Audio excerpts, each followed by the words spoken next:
All right, who is tired of plain Jane chicken breast? Here I'm gonna give you a recipe that is jam-packed with flavor and oh so good. You're gonna need 6 garlic cloves and about a teaspoon of red pepper flakes. Get a muddler and muddle it together. Then you're gonna need some fresh basil. Fresh is always best. As much as you want, knock yourself out. You add that to the muddler and then you go ahead and just start pounding away. You make sure that all the flavors are incorporated nicely. After you do that, you're gonna add some extra virgin olive oil. Make sure it's extra virgin olive oil, the good stuff, not the stuff that comes in a plastic bottle. That is not extra virgin olive oil. Then you're gonna mix it well together. After that, you're gonna go ahead and add some pepper, and then you're gonna add some good old kosher salt.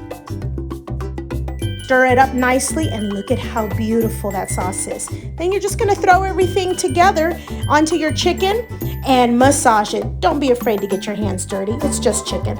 After that, you just let it marinate for about 4 to 6 hours. Then you're gonna go ahead and add some more extra virgin olive oil to your grill. Once it's all nicely heated up, then go ahead and throw on your chicken breast. Let it cook for about 4 to 6 minutes each side. Then flip it over and let it cook for another 4 to 6 minutes on each side. And it should be fully cooked, nice and juicy, tender on the inside, and oh, so good and so beautiful on the outside. Enjoy.